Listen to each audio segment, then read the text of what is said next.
Welcome to the Cognitive Rampage Podcast. Hope you're taking care of you. Hope you're living your cognitive rampage. No intros. You know all the stuff. Books coming out. Dollar Man Health Club's coming out. Second revision will be out at the end of the week. Blah, blah, blah. Oh, yeah. The one I did forget. Drink Mike OT. Go to drinkmikeot.com. Love that stuff. I talk about it all the time. I want to get straight to the podcast and straight to some questions. You know him. The infamous is back on. My brother, my friend, Naudi Aguilar. What's happening, brother? I'm chilling, brother. How you doing, man? How's everything going with your life? Oh, it's going all right, man. I was moving my ass slow today, man. Probably breaking your head on writing that fucking book, right? Or editing the book. Oh, yeah. And I'm glad I've edited this book, bro. I'm telling you. Holy shit. I even go through it and I'm like, oh my God. And then I'm reading, I'm like, did I just squirrel there for like an entire chapter? Like I completely left field. So dude, the chapter 15 is completely gone. I took out what was in it was the healthy core routine. You know what? You appreciate this shit. And I had this healthy core routine of kind of giving minimals for people to establish in their life. And then I realized I was kind of enforcing my own social construct by what a healthy core routine consists of. And so I'm like, nah, that's subjective as shit. I can't enforce that. So I pulled out this design of a healthy core routine, turned it more to the individual as far as the daily routine to determine what that is based on their philosophy, not mine. So I had to rip that shit out. And not to mention, because of the education I've been getting at FP and from you and chatting, the exercise chapter that was in there has now been retitled to movement. And with the minimal FP knowledge that I have, I graced the pages also subtly and referenced you as well as That's sick. as something. And I thought I was pretty clever. I worked in the name of your company in a sentence actually that ends the chapter of movement. So Hell yeah, it's been a big change. I had to really dive into the nutrition chapter and rip that shit apart too, rip into the movement section. I found my own biases pushed in social constructs and forcing my own beliefs, what I was telling people not to do. I'm like, you dumb fuck. I had to go back and pull all that shit out, man. But yeah, that's pretty much what I've been doing, man. I've had my head just buried in the book, man. But yeah, sorry, man. I'm over here at the gym, guys, and I'm over here. My staff is just asking me some questions and shit. Yeah, man, freaking no, that's awesome. I mean, I've looked back at my Power of Posture book. Honestly, I've never read my book. I had some people edit it. I kind of skimmed over it, and it seemed to be coherent. I had a few people that I trusted read the book itself. But yeah, I haven't even read my own fucking book. But I have read certain aspects of it, and I look back on it going like, fuck.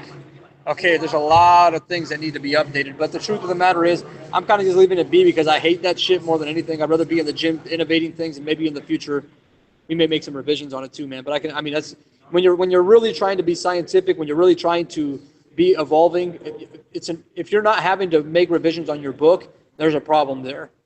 There is a problem there. So I mean, it's like what you made your revision maybe after I don't even know how long, but dude, it tells you that I put that you're book trying. out. Yeah, sorry, man. I didn't mean to interrupt you.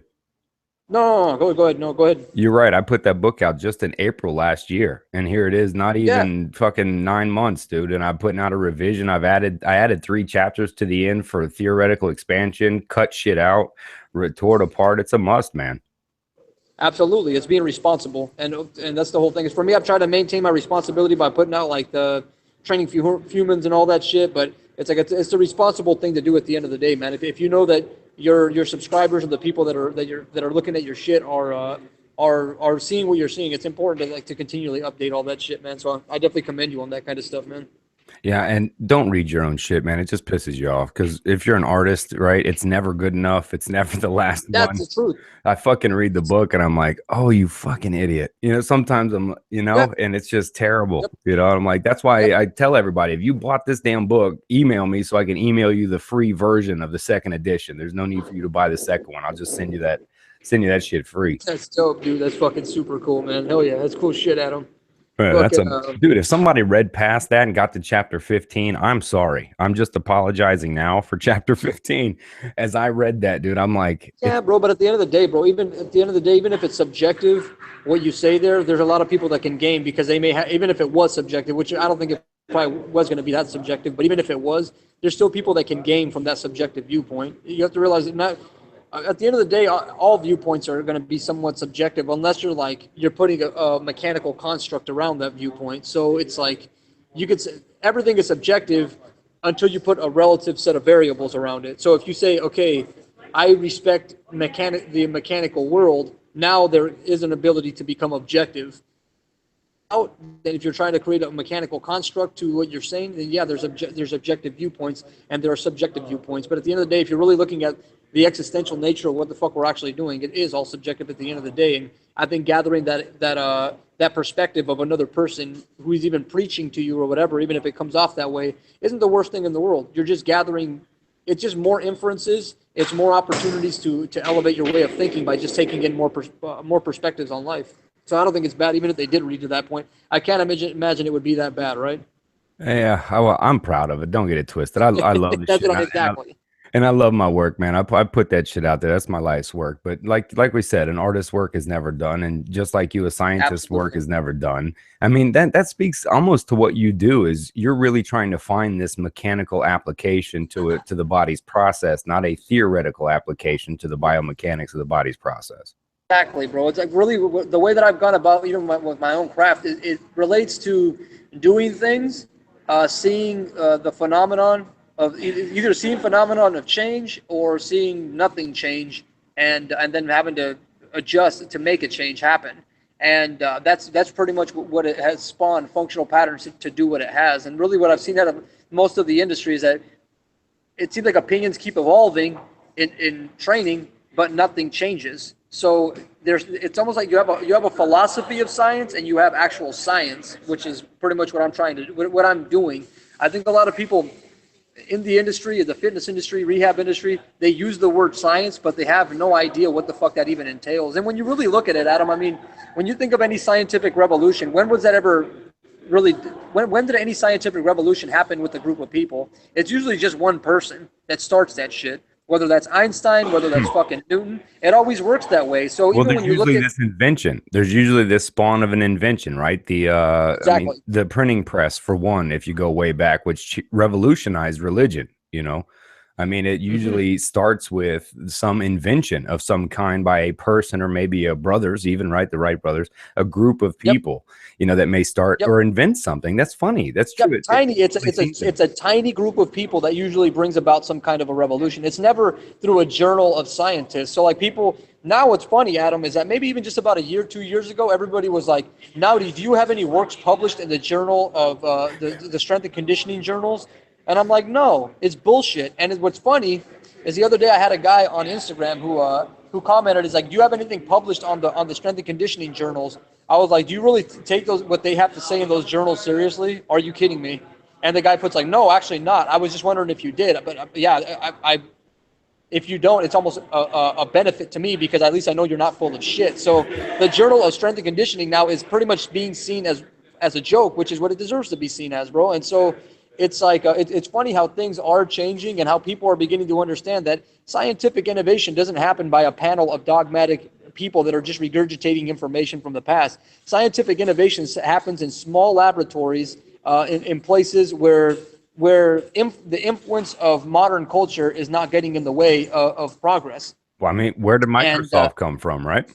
Facebook. I don't even. You know what I mean? There you go. You're talking garages. Exactly. You're talking backyards, man. There you go. So that doesn't surprise me. That doesn't surprise me in the slightest, man. And so it's like when I can't help but think and look at what's kind of the approach that people are taking in the field of training and in the field of training and just in science in general. Even if you look at people that research like fascial lines, fascial tensegrity and all this, there are so many theories out there and so many debates that people have before. I mean, I've seen people get into fucking heated debates where they start yelling at each other, or like I've heard of even stories of major figures where they start screaming at students because, they're arguing about something. But the best argument that I always give, Adam, is that when I work with people, I change them. And so when somebody wants to have a debate with me, all I'm like, okay, you see those results right there? Can you produce the same thing? No? Okay, then shut the fuck up. Your opinion is useless here. Because unless you can do the same thing that I do, it's irrelevant. I remember I watched an interview with Dr. Dre a few years back, and he was talking about how so many people judged him for what he did and all that, and this is where I got it from him. It's like, look, until you can do the same thing that I can do, you guys are all just a bunch of haters. Nothing you say carries any relevance because you can't do what I can do. So until you're on my level, you can't even open your fucking mouth. And if you were on my level, you wouldn't open your mouth because all you would be doing is just recognizing the dope ass shit that I make. And it's so I see that's kind of hey, Dr. Jack Cruz did that to me, bro. He came on my podcast and he's like, hey man, look, otherwise you just think what I'm saying is cool. You got to get on my level. I'm not coming down there. And exactly, and I had to eat it because he's fucking right. I don't have the knowledge he did. So I had to be like, you're fucking right. All right, I'm listening. Know what I mean? I think all things are debatable, bro. And I understand that EMFs and fucking light waves and all that, they carry an influence on things. I don't run under that spectrum. And although it has been helping me, I still tend to think that you're emotional. As much as I was thinking about this last night, because I have my tablet and I do heart rate variability before I go to sleep. And what I find is fascinating is that, iPads don't really have the capacity to shut off blue light. From what I know, there's not any blue light filters for iPads, and so I'm having all kinds of blue light just emitting at me before I go to sleep. But I'm focusing on my breathing. I'm calming my nerves. I'm kind of like I'm tuning in and relaxing, and I slept like a baby. So I had all this blue light being emitted at me for about 15 to 20 minutes right before I'm going to sleep. I put the iPad down. I knock out. I didn't even remember what I even dreamt about, which for me indicates that I'm getting really good sleep. And I wake up in the morning and I feel like $1,000,000. I feel really good. My body feels like it repaired really nicely. And I was getting blue light emitted on me on a regular basis. So from what I find, even with most research in general, what it comes down to is what are the results that you can produce. Sure, we can sit here and theorize about blue light, nutrition, all this shit, but until you actually have results to substantiate your claims, what do you really have?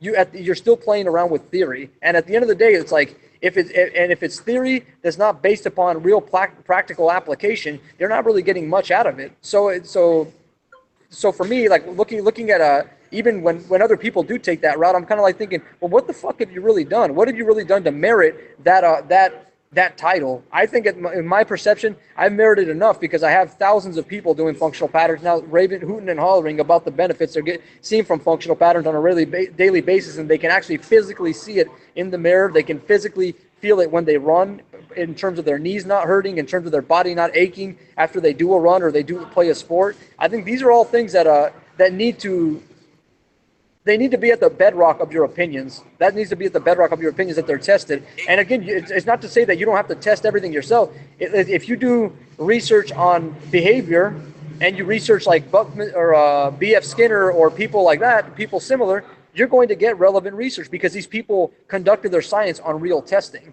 But most of the shit that you see around is not really the testing that's being conducted. I don't really, especially in the fitness rehab field, in terms of health and wellness, I don't see the testing as being even remotely adequate to what's actually going on in real life. Well, that's what you text me when I asked you, what do you want to focus on today? And you text me back about how do you follow up? How do you substantiate? How are you following through on the claims? And that's kind of what you're pointing toward. Yes, well, this is really what. This is the fundamental issue with functional patterns. If I tell most people in this neighborhood where I'm living at that we do functional movement, they'll be like, well, I got a trainer that does functional movement. I do CrossFit and they cover functional movement. My yoga practitioner says that yoga is functional. My chiro says that if I do chiro, that's going to improve my functional movement, so I don't need to work on functional movement. Although most chiros are starting to understand that you need to do functional movement. But the problem is that functional movement has become so broad that we at Functional Patterns get grouped with all the dumb shits that are in the industry that can't follow through on their claims. Functional Patterns is the only system in the history of training that has actually really followed through on its claims on a regular basis. Where if we get people, they say, I tried this and it worked. We get more of that in terms of high percentages than anyone else in the field of fitness, than anyone. And very few people are able to even see that or understand that. So this is a dilemma right now, Adam. If let's say if somebody says, I want to train and I have pain, my lower back hurts. Guess what their first option is going to be, Adam? What are their list of options that they have? Well, the first thing is going to be physical therapy, yoga, okay, stretching. Stop there. So stop there. So physical therapy. let's say they go to, well, first they're going to go to a doctor. Then the doctor's going to send them to so the first option is a doctor. And the doctor's either going to prescribe anti-inflammatories, or they'll prescribe anti-inflammatories or some kind of a pain med along with physical therapy. Then let's say they go to physical therapy. And let's say this person wants to be able to run and move again, right? Which is isn't that what you want to do as you get older, Adam? Or do you want to just find yourself sitting and not doing anything the rest of your fucking life? Yeah, definitely don't want to be the Wall-E people. Definitely want to be moving. Do you want to be old? Yeah, well, not old. I'm gonna get old accordingly. You want to be wise, but you don't want to be old. That's right. I want to move. Yeah, you're right. I don't want to be sitting in some chair. I don't want to be knees buckling underneath me as I'm trying to, give me a glass of prune juice or some shit. Okay, so let's say that's the case. Now, let's say you go to physical therapy and it doesn't work. Let's say you want to move, you want to be able to run, go for hikes and whatnot, and you go right back to being in pain. Then what's your option after that, Adam? Knives. You're cutting me open, okay. Right? You're gonna get surgery. Then after surgery, what do you then do?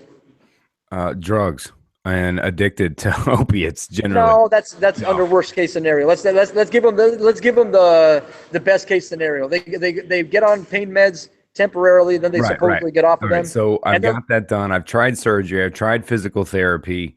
Okay, so but after the surgery, you probably go back to physical therapy, right? Yeah, of course. Right after, yeah. And then after you repeat the cycle of going back to physical therapy, finding out that the pain is not gone, and then you go right back to the doctor, get a knife procedure again. At that point, you're going to say, well, does any of this shit work? Then where do you go? Man, I would have tried stem cell before all that shit, but before I'm getting stuck. What if you do stem cells and that shit doesn't? What if you do platelet-rich plasma and that shit doesn't work? Oh, I'm calling Naudi, bro. No, that's what you would do. Well, what would a general population, what would a person in the general? A chiropractor? What are the options? Chiropractor? I mean. Chiropractor. What if that doesn't work? Acupuncture? What's next on the list? Acupuncture is next on the list. What's another thing? Let's see. We're dealing with a physical body pain, right? Chronic pain kind of thing. So yoga? Yoga's another one? Right. Stretching, Pilates? yoga, Pilates, meditation. Exercising of all types, right? Yeah. All these are the options that people have right now. This is what they have to choose from with regard to their to the alternatives that exist, alternatives to systems that don't work. And the truth is that yoga, Pilates, all these other systems, they don't work. And if they do work, it's only for a limit. As long as you're doing yoga and you never walk ever again in your life, you'll be fine doing yoga. As long as you never have to walk or run or do anything strenuous with your body, you can do yoga all you want. Kind of. I mean, who knows? As long as you never walk. Maybe if you sit down in a chair and then have it move you around or whatever, you could probably do yoga and be fine for a while. But if you're trying to mix yoga with movement, it's not going to work. So the problem right now is this, Adam, is that the first option, people make the assumption, well, you know what? I have this lower back problem, and somebody says, you know what? I got some temporary benefit from doing yoga, even though now I need a hip replacement, but my lower back doesn't hurt anymore. One thing that's funny, I saw the Joe Rogan experience, and Joe Rogan's hooting and hollering about yoga right now. And what I think's funny about it is that in another podcast where he's talking to Dan Bilzerian, somebody sent me they were like, watch this part of this clip, and he starts talking about, I got this thing in my hip, and I'm like thinking, is this going to be a problem later on? And he's thinking that yoga has no correlation to that hip getting looser and looser and looser. So yoga is the most damaging things that yoga does is attack the pelvis and it attacks the shoulder joint. Those are the 2 points that end up getting the most damage doing yoga because your lumbar doesn't take that much impact because there's no load on your body. But the danger is that you're going to make your hips and your shoulders completely hypermobile. So the problem comes down to this, is that Joe Rogan thinks he's giving himself an advantage by doing yoga, but he doesn't realize he's making his hips even more hypermobile than what he already had when he was doing Taekwondo, because doing the splits is not functional. There is no correlation to there being a functionality. You're creating hypermobility. You're switching off your adductors. It's not a good position to be into. So people then say, okay, you know what? I got a temporary benefit on my lower back doing yoga. So now but I need a hip replacement, but you should still try yoga. So they say, okay, go give this a shot. They go do that. They get temporary benefits for maybe about a year or two, and then they end up having other problems pop up. But they always reflect back on the original benefit that they had. They're like, you know what? When I first did yoga, it actually helped me a lot. So now what I'm going to do is continue to keep doing yoga in hopes that it's going to solve this next problem. But it can't. Since the tensions just shift, eventually the yoga stops working. And that's what happens to most people. After about 2-3 years, they begin to realize, I think the system doesn't work. And what I'm trying to do by telling people about things like yoga, or when I tell them about the other systems that exist that are claiming to do the same, is you're wasting your time. If you want to go do all these other forms of alternative treatment, they're not going to work until you get your structure on point. And even beyond that, if you want to do yoga, it's completely irrelevant. It's arbitrary. Those types of things aren't even going to fix you. The point I try and make to people is, look, if you're trying to really better yourself, if you're trying to really, if you're really trying to change something, you have to quit doing you have to think in a way that hasn't been thought of before. And hypermobility training has already been done before. Physical therapists are already doing the stretching. You need to take an entirely new approach to what's going on. And the simple truth is none of this works. So my biggest dilemma with functional patterns is telling people, if you go try the hypermobility in yoga, you might feel better temporarily. If you try the Pilates, you might feel better temporarily until the remainders on the equation that are present in Olympic lifting, in CrossFit, until the remainders are felt. And they're going to be felt at one point or the other. Your denial and your delusion can only block those things out so long before your body intelligently says, dude, I can't deal with this anymore. So you can be an idiot all you want up here, but your body eventually is going to be smart enough to say, you know what, I'm not going to allow you to move anymore. I'm tired of this. I'm tired of the pain that you're inducing upon me. And what I'm trying to do with people, you're talking about people's subconscious and or conscious beliefs of experience. So it's why you get so much hatred, man, is when you point out things like yoga, you're automatically pointing out concrete beliefs of past experiences that are rooted in beliefs of happiness and rewards. Boom. So the minute you say something against what they've experienced to be different, well, you're going to get, what you get is what? Offensive. Backlash. It's offensive or defensive from people. And the offensive comes is when you touch on something that they go, look, it changed my life. It changed my lower back. It did this. When you touch on that, that's that personal experience but here's where people can't grasp. They're rats in mazes that we have been exploring the idea of consciousness since Freud's discovery of it and found nothing. We have gone further than nothing. We are stuck in this idea of awareness and nothing beyond it, and much less being able to prove that the consciousness is useful to a point. And so to even question ourselves that what we're doing is simply repeating the route to the cheese because it worked before. Where people do that in my field is they do that mentally, to where they will do something as a child or in a relationship that got good results. I call it an early life victory. You experience something, you get an early life victory. Then I use the same tools later in life when shit like that happens again, thinking, well, if it worked back then, it must work now. And then I keep applying that same psychological tool, that same emotion, that same reaction, because damn, it worked in that trauma period. So why isn't it working 25 years later? And we force it and force it and force it. And that's stuck to because at one point, generally a traumatic time in our life, it saved us. And it reached us and created an experience to us that it helped me survive that abusive childhood. So now I have to then respond this way forever because it'll solve this little problem. I've experienced it. It solved my big problems. Why wouldn't it solve this one? I can't let that go because I've ran that maze for so long and I know there's cheese, goddammit, right there. And I can't admit that I'm just repeating behavioral patterns based on a past experience that once gave me a reward. Wow, that's so legit, dude. Like, that's the way that you just broke that off is super legit. That's exactly the way that I view it. That's a way better way of describing it than I could ever fucking describe. But that's I mean, you hit the nail on the head, that because you've seen a slight bit of success with what you've done, you attribute that you solved the math problem. It's way more complicated than you guys think it is. In terms of training, it's much more complex. If you think that an ape swinging from a tree to then learn to balance on 2 feet and then start running was a simple process of evolution, you are fucking crazy. Well, dude, watch a infant learn to walk, bro. They go through it. Yeah, they go through it, dog. They're bumping their heads on counters and corners. They know what perseverance is before they even know what it is.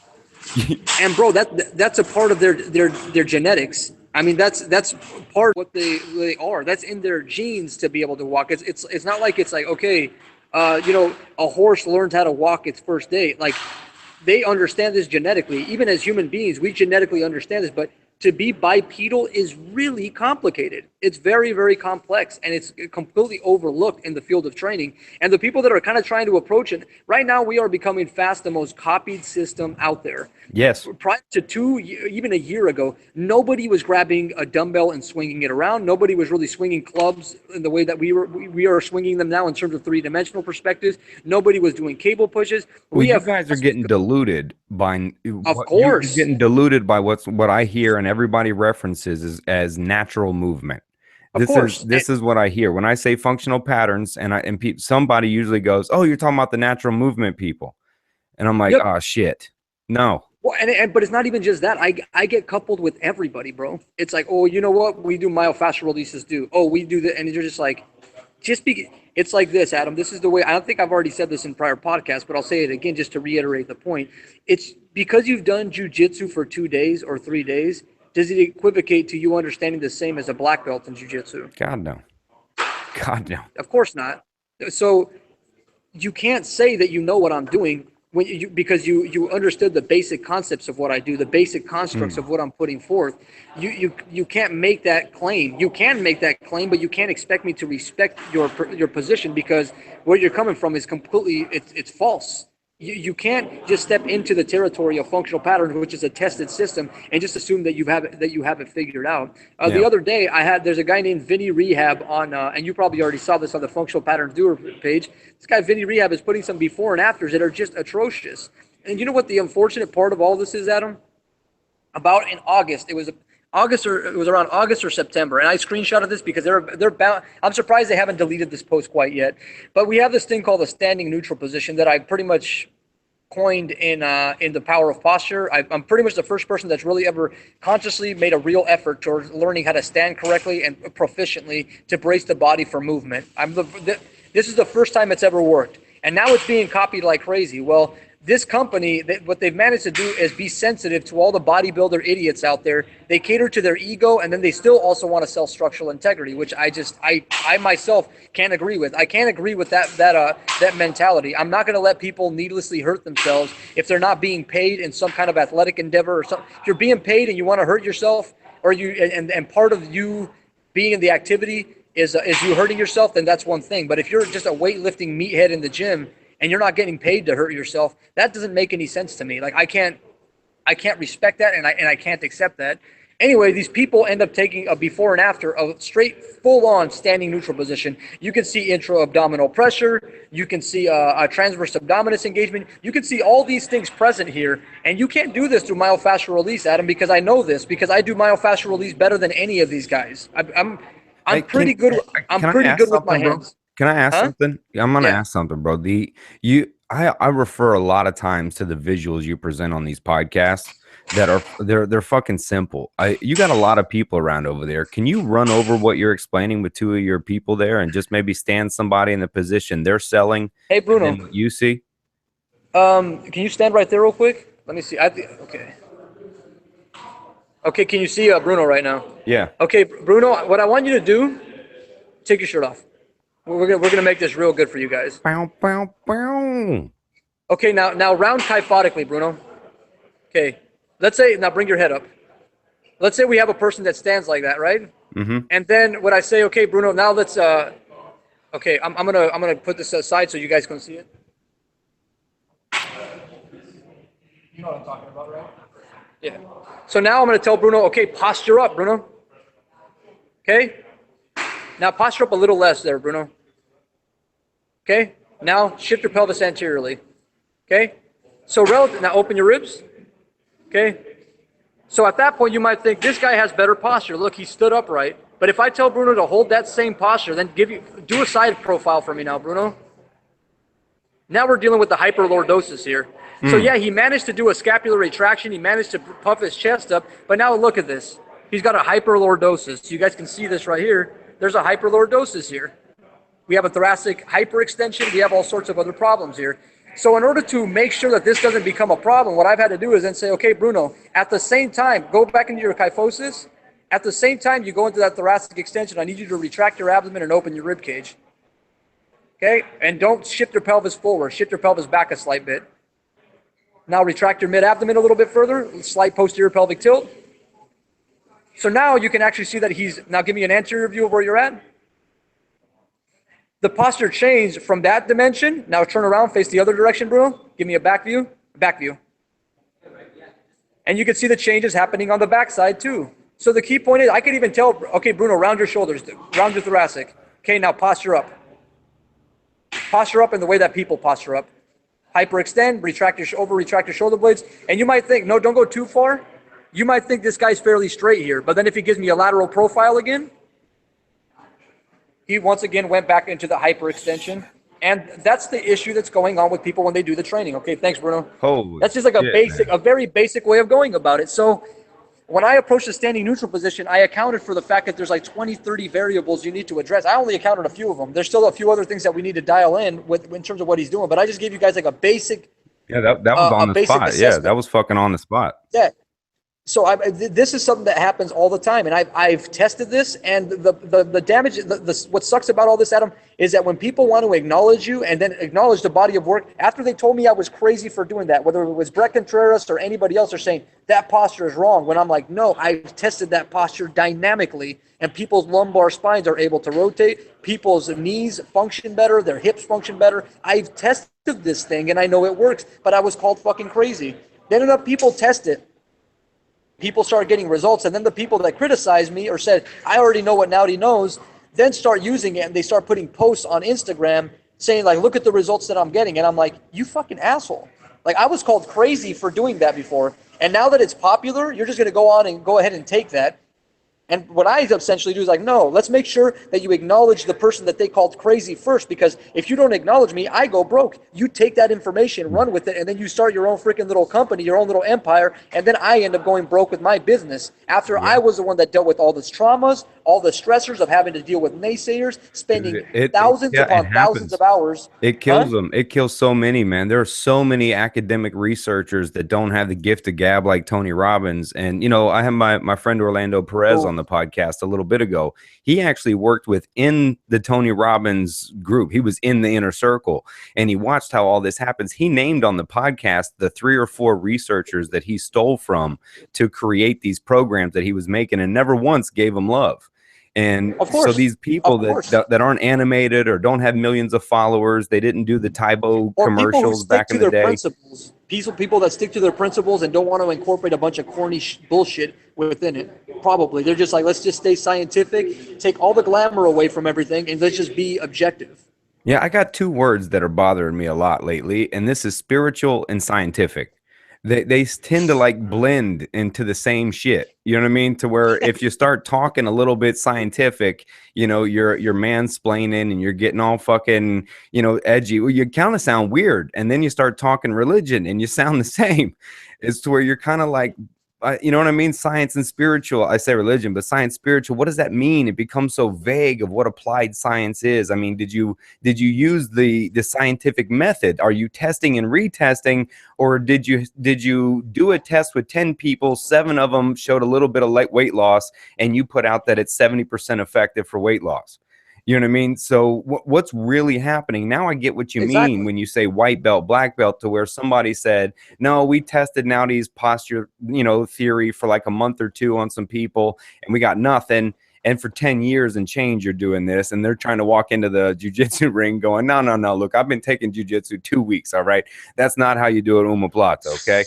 You know what I mean? And it's, yeah, I get that shit, but man, the fucking egos in it. It's got to make that so hard for you, man. Like, what it comes down to, bro, is that you have people in this world that want an easy way into doing everything. So instead of them say, so let me put it this way: if these rehab guys, they call mild detox, if they decided to just say, okay, we're going to cite functional patterns as a source, and they send every one of their followers to functional patterns, why would they go back to mild detox? No reason. They wouldn't.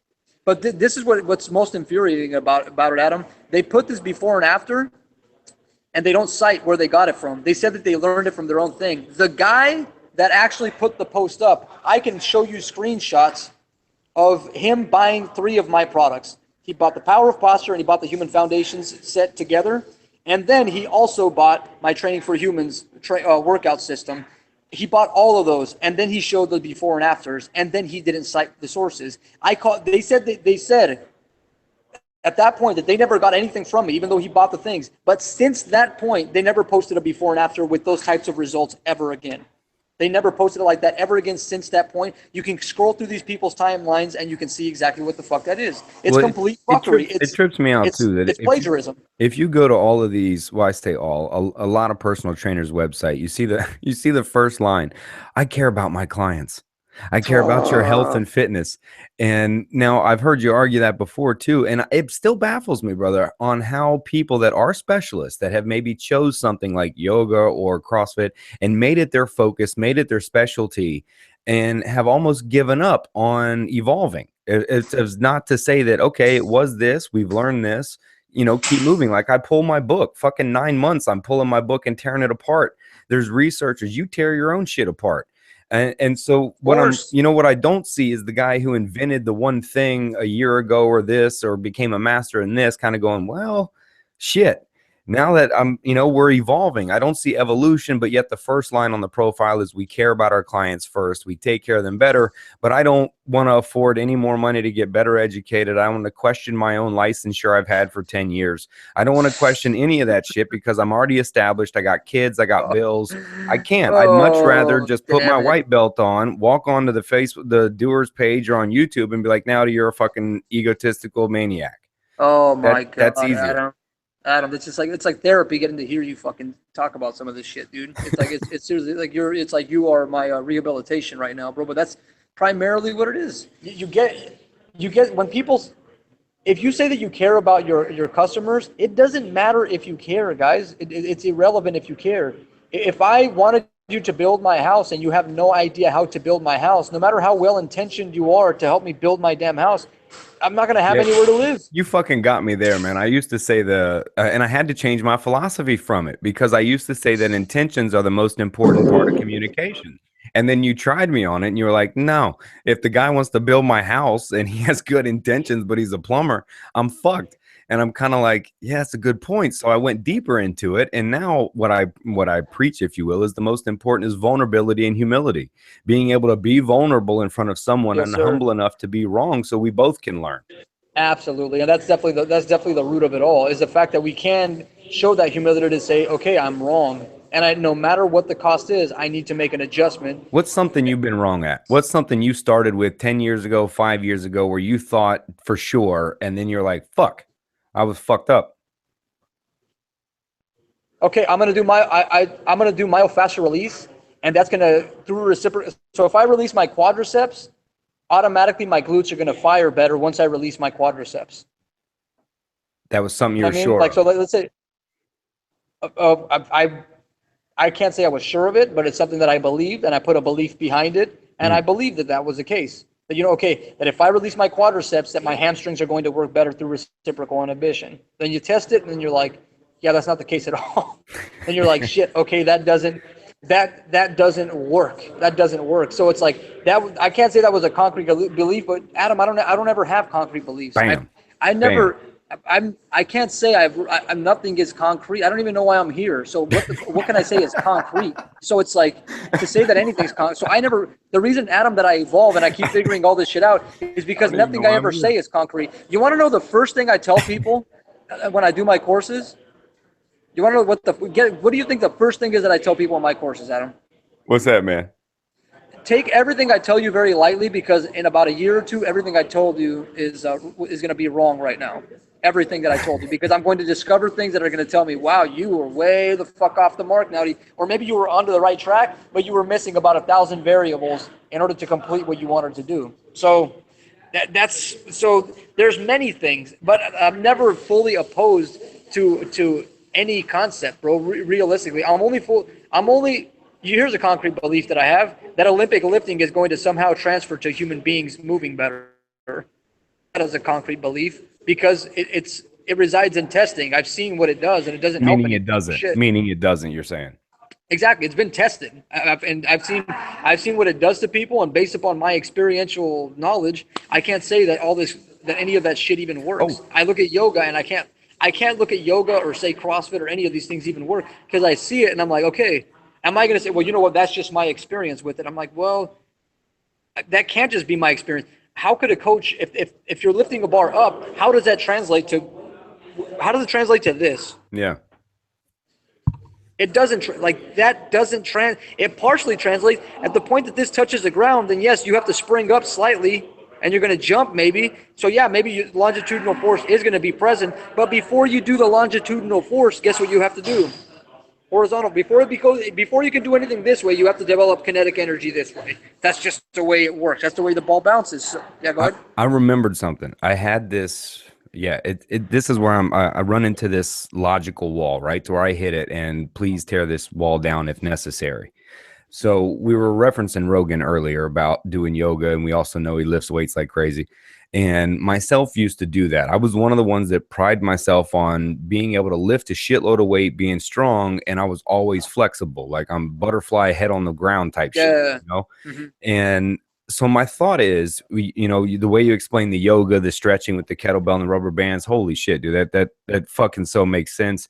And the same with the way we lift weights, the Olympic style, making the body tight, is doing both opposite. Because I can see where somebody would say, I do both, so I'm stronger. So not only do I stretch my muscles with yoga all the time, I also lift weights and strengthen them and tighten them and pull them back in here. So I'm an athlete. So I'm constantly being able to move this here. So I do both. Okay, so if you do that, what's your basis of measurement to say that you're strong? Oh, who are you basing this off? I at the time, if that's what I was doing, I'd base it off how much I lifted. Yeah, the weight I'm doing, or how many times I was doing. You're basing it off of other people. You're basing it. So I believe the life expectancy just dropped to 74 years old. From what I read the other day, it dropped down to 74 years old. It's getting lower. The thing is, Adam, I don't believe that human beings are supposed to be, I don't believe it's supposed to be that, okay, you're a kid until you're 10 years old, then you can kind of run around and move around a little bit. You hit your teens, then you can run pretty fast. You're in your 20s, you can move pretty damn well. And then you hit your 30s, you start getting injured. Your 40s, now you're starting to get old. Your 50s, now, okay, your body's deteriorating, and now from that point on, it's completely downhill. I'm questioning how long should it really take for a person to age? How long should the breakdown of a person's body take? I don't think people are supposed to age as rapidly as they are. So when you say, oh, you know what, I feel strong, what are you comparing that strength to? Who are you comparing that strength to? I can't say I'm comparing any strength to any of it. I can't say I'm comparing my strength or my movement to anybody, because I'm trying to do things that nobody's ever done with their body. My personal goals, my personal best of, I want to bench 345. I think that's something where I was a few times once. For me, it was my personal number. It was rep this out twice or 3 times, Yeah, but what are you going to get out of that? What's your objective? A goddamn ego boost, motherfucker. I'm going to go home and flex my ball sack in the mirror and be like, aren't I a man? That's okay, then cool. If you want to play touch butt, then go do it. I don't give a shit. So my perception is, if that's what you want to do, if you want to sit there and act like you're an alpha, then by all means go behave like you're a fucking alpha male. I don't care. My perception, I'm just speaking to people, like, if you want to talk about right and wrong under a mechanical world, again, my relative constructs on what's right or wrong. Hold on before you go off. I think you escaped over a real good point that you were making. That answered the question. Absolutely. I think is the wear and tear of a body is, we already know for MMA fighters not to spar fully a lot, right? Not to get your head beat in.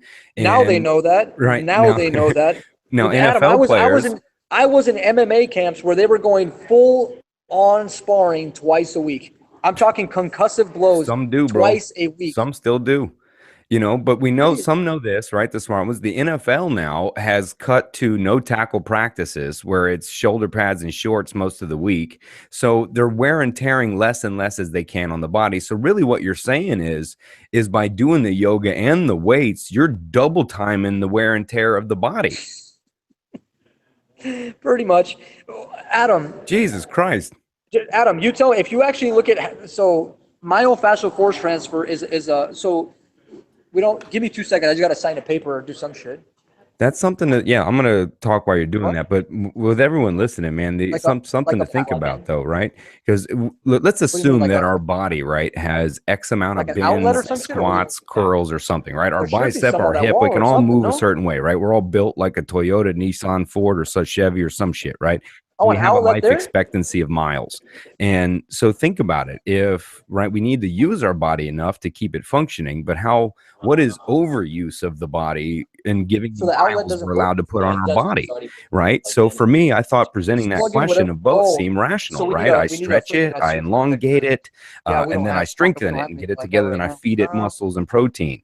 But then again, when you look at wear and tear over your years or the miles you can put on your body, that line between moving to keeping it healthy and over moving it to where you're destroying it. I mean, look at runners, right? We all know long-term marathon runners have brittle knees and bones. I mean, I had a friend that I knew who ran his whole life, and he was, he was known for running fucking marathon after marathon. And all he's doing one day is jogging. He trips over a palm tree and he shatters his femur. So all the years of the running of that, it just made his bones brittle. So, that long term. So for me, as logically, when I even looked at it at myself, I said, well, what's wrong with doing both, right? Well, yoga, stretch it, breathe it, and strengthen it. But and then you go, oh, wait, I don't know how many miles my body really has. So let me just keep running highway miles on it on both ends. And that's what I was talking about while you were chatting there. Absolutely. No. What you're saying is, which it pretty much feeds into what I was just talking about, and you just reminded me what I was talking about. Look, Adam, if I do this with my right shoulder, you see how I'm doing this? My left leg should have a fascial continuity that says, okay, I'm going to do this, right? I have the capacity to do that with one another through a muscular tension. Not only does that need to happen, but at some point there needs to be a trauma induced on the entire structure, and they all need to be connected into one tension. And it needs to be done very slowly if you really want that to happen. Now, when you look at the way that yoga does things and the way that bodybuilding does things, there's no way of correlating these two things to happen because they're still isolating specific spots. Yoga's not activating anything, and then when you think about Olympic lifting or power lifting or bodybuilding, they're not integrating. They're still looking at isolated continuity. So let's say if I do a pec fly on my left arm to support the tension of this right arm, I could do my pec fly like this and then not engage my pecs at all. It'll only be my deltoids. There's so many. Like I had a client the other day. I trained him this morning, and then I trained him. I think it was last Thursday we had trained, and I had him doing. We were doing a version of a chest fly, but it's extremely different than any chest fly that you would see. But I had him doing a variation of a chest fly, and he was like, "Holy shit!" Like we did half a repetition. Him just holding the position, his pec started lighting on fire. He's like, "What the fuck?" And this guy isn't typically the kind of guy that shows a lot of emotion. He's just kind of like one of those dudes. But even this brought out an emotion in where he was like, "Holy shit! Like I can't believe that that I feel that much fatigue out of that." He's like, "I used to do bench presses all the time, and all I ever felt in my bench press was my shoulders and maybe a little bit of triceps. But I never ever felt my pecs work like that. I used to do pec flies. I never felt anything like that. Why doesn't he feel that? Why doesn't he feel that connectivity when he does those lifts, Adam? What's the reason for it?" Don't know. Because his palm does not connect with his forearm does not connect with his bicep does not connect with his deltoid does not connect with his pec. It's one line, and that line transitions all the way to the other side of the body. So unless the tension on your left palm can match the tension on your right palm, you're not going to get a fatigue on your pecs. This is what great athletes do. Dude, you bring up a story, bro. I was hanging out at this sports bar, and that'll go unnamed. And I wasn't watching sports. I was actually watching people sing karaoke. It was hilarious. But anyway, there was a table of three older gentlemen. They were, when I say older, I'd say in their 60s, and fairly lean-looking guys. Didn't look like athletes per se. And next to them was a group of, well, they were I knew they just got off a certain job next to. There were some big boys, right? There were some big lifting dudes, and the punching machine that every ego drunk maniac has to pay attention to. We're just watching a bunch of slop, pretty much. Yeah, so the big guys are smashing the thing and then smashing a beer and then smashing the thing and smashing the beer. I don't want to be stereotypical, but I'm sorry, it's what it looks like, Of course. And the guys next to him are pretty nice. And anyway, this old dude, I'd say he's older. I'd say late 60s. He kind of steps up and he tries to explain to them that they're not getting a full rotation. And the guy starts to answer, "Man, I played baseball for years. I know how to come from the hip and swing, right? I did it on the other guy. I boxed for all this time, etc." And then the guy lets all three of them hit. And then the old dude, real nice, is like, "Can I go?" And he was like, "Well, sure, go ahead." fucking beat him by like 200 points, bro. Oh my God, dude, that's hilarious. But he spins, and well, he tripped me out because he starts to explain that the body is two rubber bands crossed like this. And he goes, as it's crossed like this, you can bring power from your foot.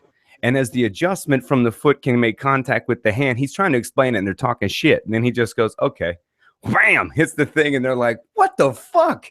They're like, it's got to be a way you hit it. Now they're like, it's a game. It's a slot game. It's rigged. It's how you play the thing. Yeah, exactly. But it's like, that's what I think is funny, that you're even saying that it was rigged, because it's like, now the evidence has been showcased to you, but you still don't even want to accept it. And I sat down at the table and I started talking with the three guys.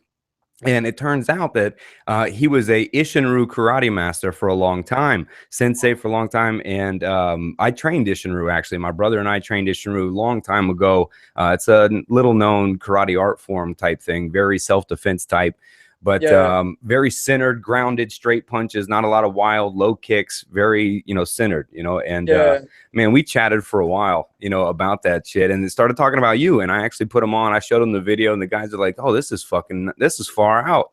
That's crazy. That's hilarious. Fucking Adam, dude, that's dope, man. Yeah, I should have filmed it, damn it.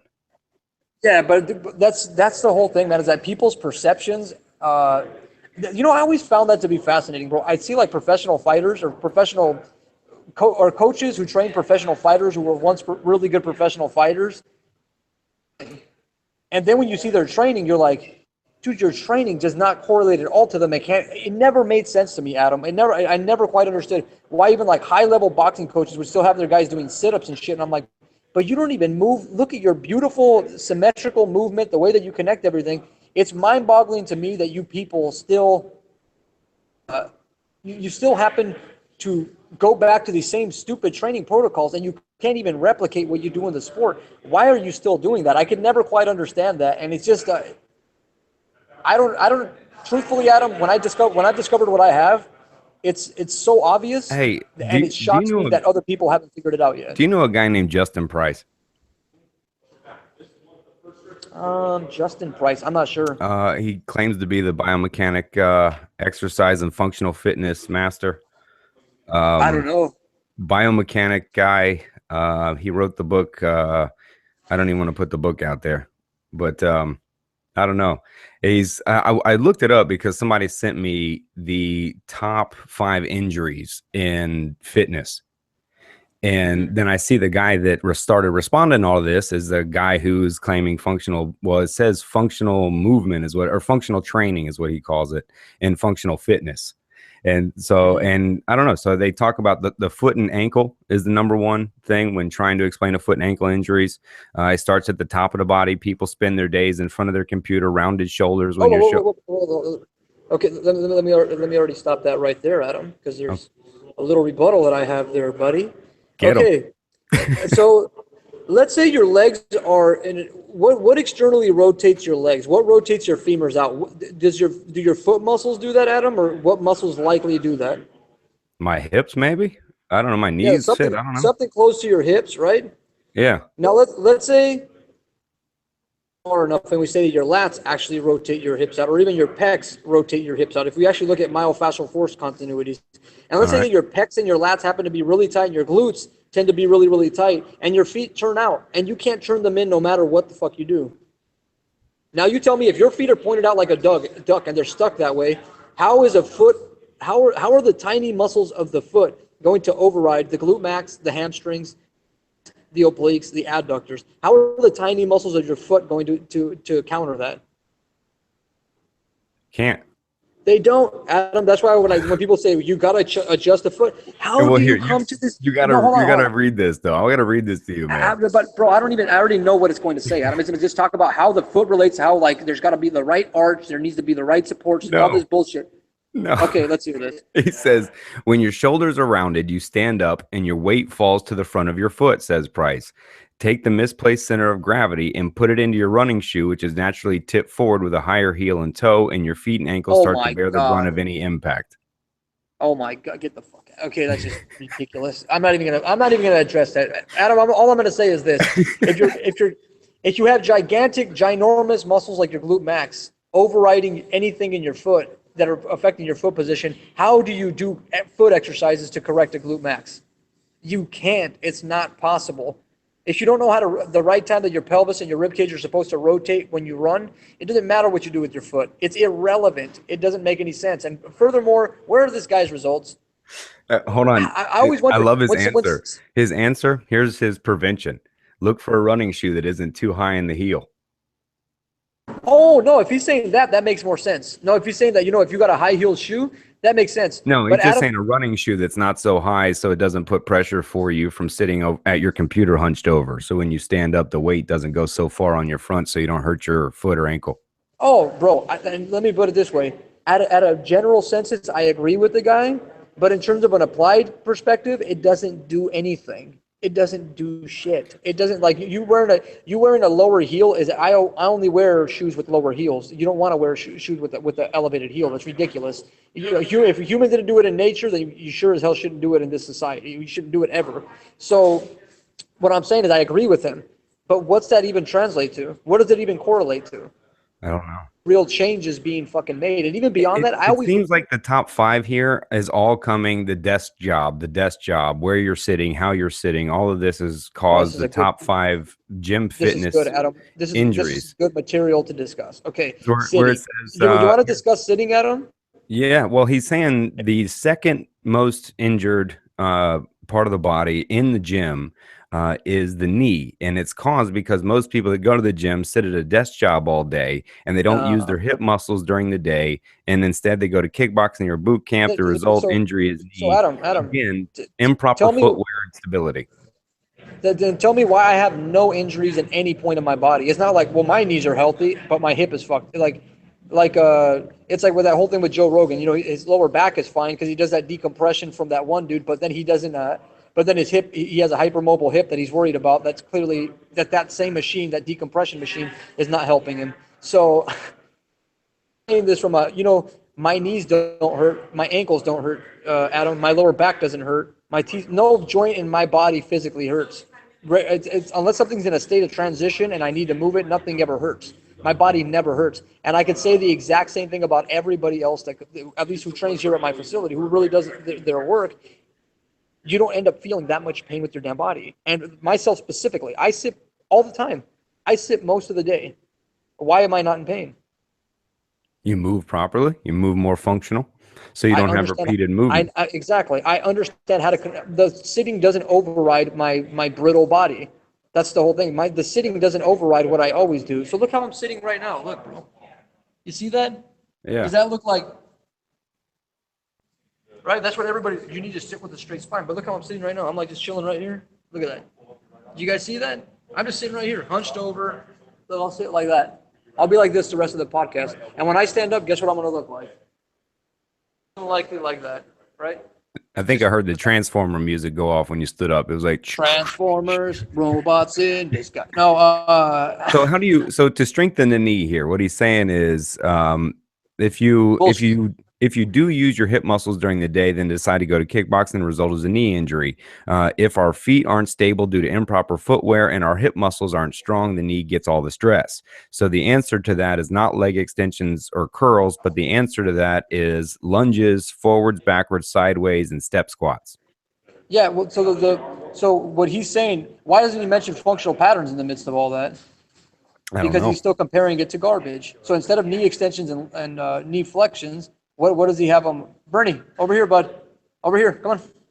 Bernie, come. The lower back is number 3. So it's foot and ankle is the number 1 injury in the gym. The knee is the number 2. The lower back is number 3. Why are people getting injured in the gym? At some point why are you getting injured in the gym? Period. If you're preparing yourself for life, why would you get injured at the gym? Hold on. All places you're going to get injured. If you're going to get injured in real life. I can understand that you're running, you fall down. I can understand an injury like that. But why would you be getting an injury from preparing yourself for something? I'm not even going to read you the prevention recommendation for lower back injury. I'm telling you, it's. Hold on, you ready? Stretch to strengthen your upper back muscles. Yep. You're gonna strengthen a muscle by just taking the fascial structures and the muscular structures and separating them, and hopefully somehow that facilitates strength. Yeah. Flatten your lower back into the wall by lifting your pelvis under you, straight your arms in front of you. Hey, Yeah. Adam, you know what's crazy, bro? What? That if you sent this podcast over to that guy and he saw what I was talking about, he wouldn't disagree with me. He wouldn't disagree with me with saying that, you know what, that stretching doesn't create eccentric potential in muscles. He couldn't disagree with me. He knows. Everybody in the industry who knows anything, who's got a PhD, who's got a master's, they all know this. They just have no idea how to apply it. So they keep going back to their bullshit. So instead of bringing up functional patterns, what do they say? Well, we'll compare it to something that's completely useless, and then relative to something that's completely useless, what we'll do is we'll boost ourselves up. We'll boost our bullshit up, and yeah, Can it's a What's lot of number nonsense. 4? If we got ankle, knee, we got Shoulder. lower back. 4. Shoulder, Damn right. Right on. and then after that, it's probably going to be neck. I would imagine, or what? Yes, sir. Yep, exactly. Right on fucking point. Yeah, so it's just, bro, you see these same bullshit schemes. Well, he's Everybody's trying to- backing you up here. everybody- He's backing you up. He's saying the bench press is the cause of the neck injuries. Bench Bro, presses and I pull-ups. understand that, Adam, but where's the alternative? What is the alternative? Yeah, you're right. Where is the alternative? So you've given me a whole list of problems, right? You told me that a scapular wing exists, which physiotherapists have been saying this for how long? Forever. They've been talking about kyphosis and hyperlordosis and scoliosis. I understand that these things all exist, but when are you going to give me a solution for the problem? When are you going to give me a real, tangible solution for this damn problem? You never see this anywhere, bro. It's a non-existing thing in our culture. Even the preventions I'm reading for him are they're kind of vague, man. It's kind of like a doctor telling you to get rest and you know what I mean, take an Advil. You know what I mean? It's pretty. Adam, No?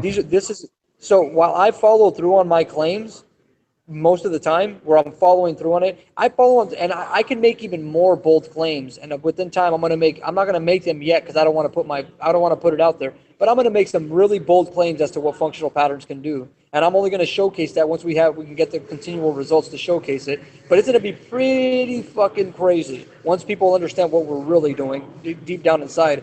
But of the claims that I've made so far, we're able to at least follow through on those claims to some degree. We at least can showcase that we can give you progress in what it is. Every one of these people will talk about how you can do this. They hide behind all this bullshit jargon. And if you're a non-suspecting person in the general populations, how can you know better, Adam? No, I'd be like, it fucking sounds good. Makes sense to me. Right? It's like looking at a bunch of little baby impala in nature, and you're a fucking lion.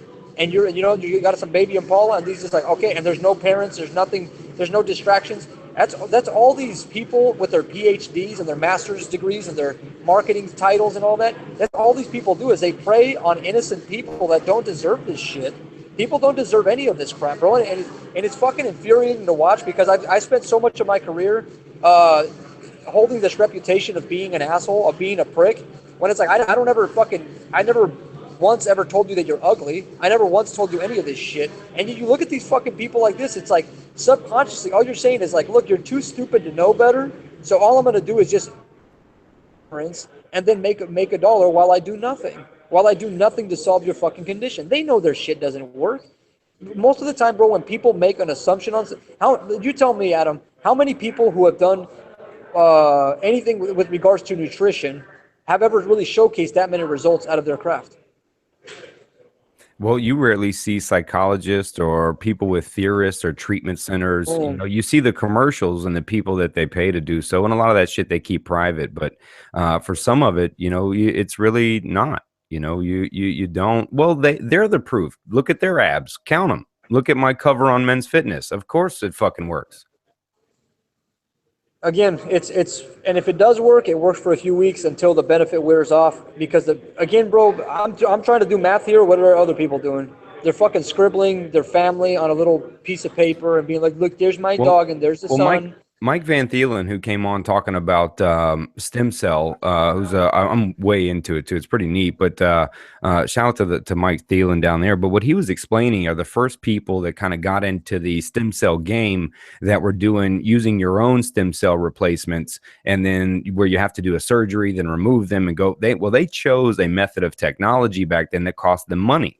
Well, because of that, they have to stick with their method, even though the method that they apply at his place is Neomatrix Medical, where they actually use placenta, works. But you hear all these researchers, they spend $100,000 on licensures in these machines that let them do it. So they just, regardless of the new research, no, this works just as fine. This works just as well. And he even pointed out, so in every field, once you're committed to, I'm a behavioralist, I am a cognitive therapist, once you've committed to, I'm a psychoanalyst, once you've committed to that, this becomes your genre. This becomes what you believe works, what you think you push. And plus, hey, I've had experience. I've watched friends experience, and they've had great times with it. So you can't tell me it doesn't work, right? We're all the way circled back to the beginning of those beliefs. I watched this video a while back where there was one guy who did an interview with this really this white supremacist dude. It was hilarious. I forgot what the guy's name is, but I saw an interview where he had another woman on there. She's a doctor, and she was talking about how she found a cure for cancer, and she was showing like actual evidence of tumors disappearing and like melanoma disappearing just by using these special kinds of lasers. And so we started doing this, showing the results. I showcased it, and then we tried to push it through the government to see if they would buy into something, and they wouldn't do it. So what we did, because we knew that unless we coupled it with the pharmaceutical prescription, they weren't going to accept it. So what I did is I bought a prescription that would act as a delivery agent for this thing, and now we would be able to get the grant. So then she wound up getting the grant after she recommended the pharmaceutical, the prescription medication would come along for the ride. So unless the prescription was there with it and it was tied into the pharmaceutical industry, she couldn't gain any grants for what the fuck is going on. Nope, you're not allowed, man. It's just like, that's why it's so frustrating for people when they watch me, because I'm doing all my independent research and I'm not having to kind of like feed into establishment bullshit to facilitate what I do. But the point is, man, that what I really wanted to, because I got to get going here shortly. It's unless a person has evidence to showcase that what they do works, don't believe it. As a consumer, if you're a consumer who watches what I say and says, you know what, that guy Naudi seems like an asshole, let me do some research on him. If you gather anything from these podcasts, or even if you make it past through this video, hopefully you do, just assume that if somebody can't show you some kind of evidence to showcase that a person's structure of some type is changing, then the program doesn't work. Well, be it that it's yoga, be it that it's freaking some other form of manual therapy or some new type of exercise. If they can't showcase anything that puts forth their results, or that they're able to follow through on their claims, then don't spend money on it, because all you're doing is wasting your money. You work hard for what the fuck you got. You shouldn't be wasting it on bullshit that doesn't work. That's the point. Clear something up, though. Functional patterns Clear something up for me, though, brother. When you're saying establish their claims, what I can hear the general population saying is they have 2,000 testimonials from people showing befores and afters, and so they've substantiated their claims. No, they don't. Nobody who does structural integration has before and afters. No, tell them to showcase before and afters. They don't have them, bro. That's the point. I know it sounds fucking crazy, but they don't have them. I've been talking about this for 3 years on social media. I've argued with PhDs. I've argued with doctors, and I'm like, show me your before and afters. Let me see somebody's posture. Remember what I showed you with Bruno earlier on this podcast? Fixing posture, but then they only take a picture from the front side, but they don't take it from a lateral view, and they don't take it from a posterior view. They don't take that same posture. They can't make a video where you're walking around the person and say this person's holding structural integrity. They can't say that. So the before and afters, even on just basic pictures, can't be shown, bro. They don't even show that. And if they do show it, it's in rare circumstances. What they'll do is they'll get a person with a scoliosis who had a back spasm where their spine bends even further. And then once that spasm goes away, they do a few releases. They take an x-ray of what it looks like first. Then they take an x-ray on the following. And then you may see a straighter spine with a bunch of compressions, by the way. It's like if you take a spine that's like curved like this, and then you make it straight, but there's still, if you see how my finger went down as I did that? If you take this finger and you make it straight, and then and the finger gets crunched down like that, that's not fixing a scoliosis. You just made the spine more straight, but you didn't make the spine more adaptable. So it's like, these things, bro, there's going to be a lot of fuckery going wrong. And what I find is most unfortunate about all this shit, Adam, is that I'm not really paying the price. I make good money. I'm making a great fucking living doing what I'm doing, bro. In the next couple of years, you may see me on Forbes magazine. You may end up seeing me there. If you could debate anybody, who would it be? That if you could put right in front of you and literally talk, who would it be? Nobody, because I don't want to debate. I just want to say, let me see your results, motherfucker. And you got them? No? Okay. I don't need to debate. There's nothing to debate here. I know you would. You know me. I'm trying to set it up. I'm going to get somebody on the podcast, Brett Contreras, and maybe you'd like to defend your art form in front of it. The problem, but it's not an art form. It's a science, Adam. That's the difference. He has an art form. Yeah. That's what I meant. I wasn't talking to functional. But to see, Adam, if I tried to break down the nature of supposed consciousness to a Christian, how far is that debate going to go? All right. Yeah. Well, let me meditate, or let me mediate the thing, and I'll keep it within the railings. Imagine me trying to keep it within the fucking lanes. I'll keep it within so we can't go religious. Well, we keep it within the structured beliefs, and plus you have a mental health guy sitting there who's able to point out when we're speaking from social constructs and enforcing false beliefs not based in evidence. Well, hold on. Let me do this first, Adam. Let me buy some electromyography units. Let me run some scans. We'll do it maybe in about a year from now. I'm going to showcase what the body what muscle activation looks like on a functional body when it's running, and then what muscle activation looks like on a hip thruster. When I can showcase that evidence and I can present it to Brett Contreras, and I'll say, hey, look, this is what you're doing. This is what the body does when it's in movement. Similarity here. Explain. No, he's got dough. He could prove that, couldn't he? Right now, he could, if he wanted to, he could. Absolutely, he has all this. He has all the tools. All right, but he knows it's not going to. Bro, I want to see that. I want to see it. Bro, I have screenshots of me asking him about all this shit. I have screenshots on his Instagram where we already had our debate and he wanted none there. He said he wants to do a formal debate where it's on more neutral territory, more neutral ground. What could be more neutral ground? It's in your favor. Cognitive Rampage. No, but it's not even. That's not it. That's more in our favor. That's just more in our favor. That's not neutral territory. Yeah, you're right. He already sees that you understand I don't where know. I'm coming There's from. some CrossFitters that follow this shit, man. We got some pretty hardcore military type CrossFit people that follow this shit. Yeah, but he wouldn't want to come here anyway. And honestly, Adam, until I can showcase, because I've only conducted this research that I've done on what I do. I would have to physically get people. This is what I'm going to have to do, Adam. I would have to get people, bring them into my gym, and then have them do a bunch of hip thrusters and ruin their body. I would have to have the people that come in here and train watch somebody else get destroyed. There's some CrossFit volunteers. There's some CrossFit volunteers. I'd be more than happy to do that for you. You think so? Yeah. You know they would. They'd jump right in there. If you can find them, if you guys are watching this, please contact me. I'd be more than happy. I would be more than happy for you guys to continue to partake in what the hell you're doing, and then we can showcase the difference between the nonsense that you're doing and what the fuck we're doing. I don't think there's smarter. I'm going to get smarter all the way around by being a part of it. So I just want to be the fly on the wall in that conversation. Then when history looks back, I get to be the guy that was in there. The guy, and this fucker's refereeing between these two motherfuckers, man. You know what I mean? Yeah, we'll see if you'd even want to. But my perspective is, Adam, my evidence is pretty staggering, but I want to make it undeniable. And I'm getting close. I'm going to get real close. Remember when I told you that around April or May last year, I told you that April, May this year, it's going to pretty much come close to becoming codified. That prediction is pretty much going to come through. Bam, you said that shit. You picked them on. We are pretty much about to codify this shit. You're going to see some ridiculous fucking results because I figured out most of the sequences that need to happen with the body in order to really facilitate a huge change. And it's not even fucking close. Brett Contreras is no longer talking about functionality, bro. You have to understand, Adam, these fuckers have backtracked. They don't want to address what I'm talking about in terms of functional perspectives. What they're saying is, okay, Naudi, not everybody wants to train in relation to their biology. Some people just want to look good. Sure. Adam. Okay. Yeah, That's why I say I can't. Yeah, you can't hold an art. So we're not talking about functionality. You're assuming these people are playing a fair game. I will send you the screenshots of the text messages of what this fucking idiot wound up saying. He's not talking about functionality. If that's the response, bro, you can't talk to that. I just want to look good. That's what I'm saying. But look at the post that he made on me. Look at what he wrote on there. He talked about that. How can you say that this applies to everybody if your goals are not all the same? I'm not talking about goals. I'm talking about biology. The biology of a particular vertebrate. That's what I'm talking about. Yeah, you're not talking subjectivity. An engine runs better on gasoline than it does on water and sugar. They don't want. He doesn't want to debate that, Adam. So how can I debate with this fucking guy? Well, remember when I first came on with you? You had this when I first didn't really know you. It was episode 69, and we jumped in, and I go, "Well, right, then it's what fits everybody, right? It's not everything for everybody, right? Some work for something." And then you shut me the fuck down. Yeah, I dropped that shit, and you were like, "No."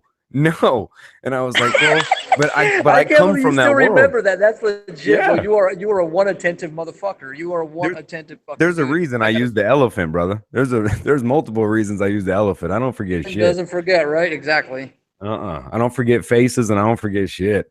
Totally. Especially times when I'm humbled. Especially when I'm humbled. When people, like I've mentioned Jack Cruz already on the podcast. Hell, Orlando came on my podcast, the last one, and presented some very simplistic approaches, which I loved. And I even said it on the own podcast. I was like, well, no need for my fucking book or anything. We're done. You know what I mean? So, but I took it gracefully, and a lot of what he says makes beautiful sense. You know, I wish that we could come to that, you know, in a field to where we're all kind of going, I can see that, man. Damn, that does apply to make sense, to where people could come off of their shit. Yeah, Adam, but that kind of perspective doesn't exist a lot in our culture. Let me put it this way, Adam. If I like, let's say, went to Brett, and I always use this as an example. If I went to Brett Contreras and I said, Adam or Brett, look, let's reason here, okay?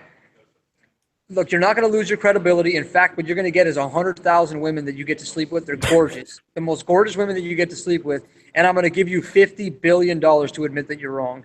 What do you think would happen, Adam? I'm wrong, dog. I'm wrong. Now bring all that pussy over here. You can keep the women. Just give me the money. Just give me the money. They're gonna want my money. So just forget the women. Just give me the money, man. But either way, he's gonna admit that he's wrong. The problem is, if I tell him that he's wrong and he admits that he's wrong, he loses everything, bro. He loses everything in his career. Yeah. All the work that he's done. The problem is that our culture is built on being right, and if you're wrong in our culture, you go broke. That's it. You end up broke if you end up being wrong in our culture. Yeah. Your success in this world resides on being right. So it's hard to get non-egotistical behavior in a society that forces you to always be right all the time. Because people don't pay for hindsight; they pay for foresight, and that's the nature of this world. And that's why I don't. Where'd you get that? I probably made it up. I don't know. It's just something I thought of. But I always talk about that. It's like, yeah, people pay me because I have foresight. I predict the future. Why do consultants exist for companies? Why do people pay innumerable amounts of money for consultants? Because they predict trends. Why did Google hire Ray Kurzweil onto their company? Because this guy is freaking predicting the future. I'm going to go ahead and predict it on my side. I'm going to make me a prediction. I'm going to make a prediction right now. By 2025, microdosing of psychedelics will replace antidepressants. Should. If you're trying to get a hack, then that's something that would actually work, because it does make you.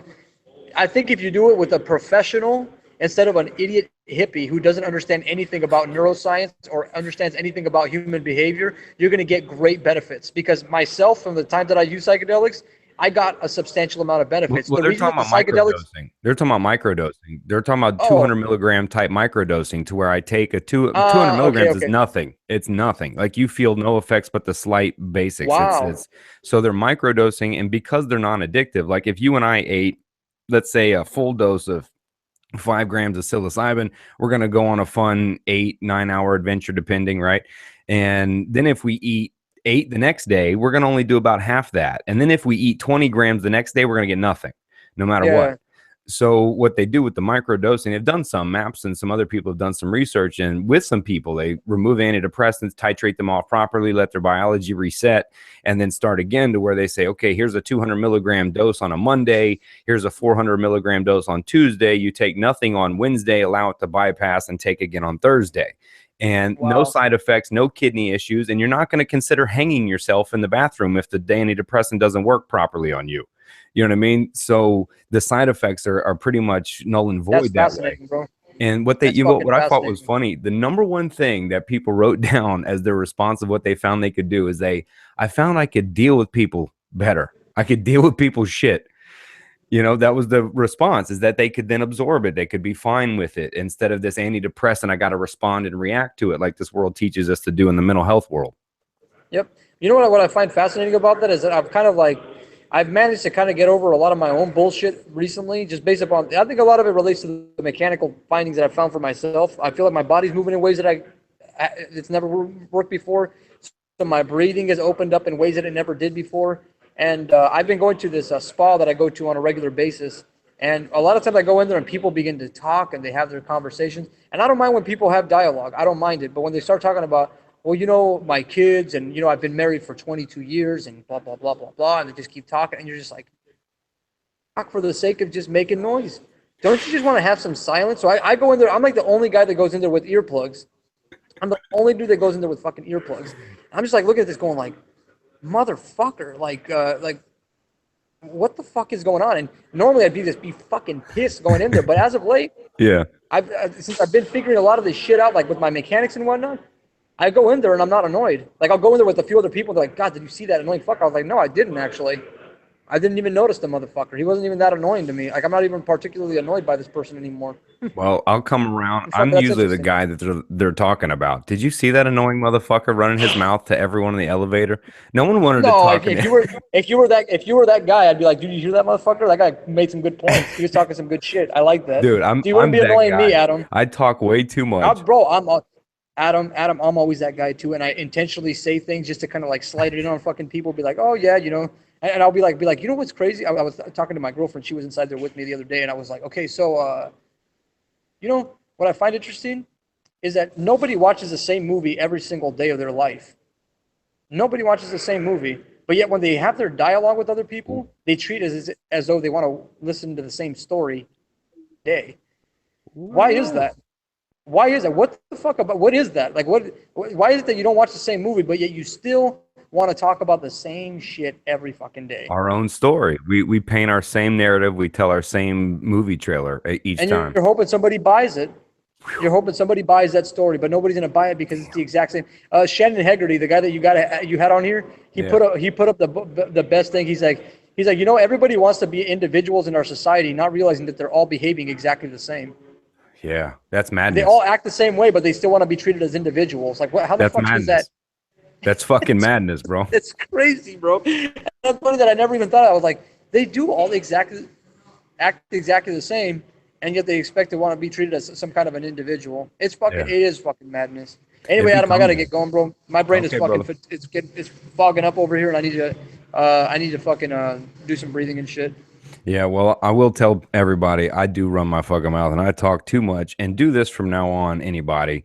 Every time the elevator's door is shut and there's people in there and that creepy silence steps in and no one looks at each other, I want you to look at everybody and say, this is the time where X amount of humans stand next to each other and say nothing. But I'm going to break that silence. So hello, everybody. How you doing? My name's Adam. I like that shit. Every time I hit the elevator, bro, and people walk off. I'll tell you one thing, Adam. When you go to this fucking spa here, you won't see that happening right there at that fucking sauna. Like fucking all the people doing there is just yak about the same old bullshit. Dude, if I'm pissing at the urinal, I hope some of those motherfuckers watch this right now. When they see me next time, they just shut the fuck up. Dude, if I'm pissing at the urinal or I'm sitting in a hot room with nothing but a towel on, don't say shit to me, homie. Don't talk to me. It's already creepy. You know what I mean? I'm sitting right here. I'm naked under this thing. It's sweaty and shit. You're over there. Don't say hello. If I'm taking a piss, if I'm holding my dick, don't walk up and say. It's a dope ass spot. It's a sick ass spot. It's just people talk too much inside there, and I think people just are awkward. They have jobs that they fucking hate, and they feel like they need to fucking talk to let some of the steam off. But they're at the end of the day, they're just fucking they're not letting any steam off. They're just they're just living in a pile of shit. And I can't. I'm not even coherent anymore. I gotta get the fuck out of here. It's cool. I'm just warning people. There's two places I won't talk. That's the motherfucking pisser. Don't talk to me. So if you guys see Adam anywhere, don't fuck with them in those areas. Don't fuck with me either. I guess if you go to Europe, yeah, but you see, that's the interesting part. In Europe, they don't do that, Adam. If they have a solarium, it's like you're forced to not talk. You have to stay quiet. Interesting. But anyway, brother, it was a pleasure, and we'll talk soon. We'll do this again. All right, brother, man. As per usual. All right, dude. Love you, man. Likewise, bro. Take care, man. Later.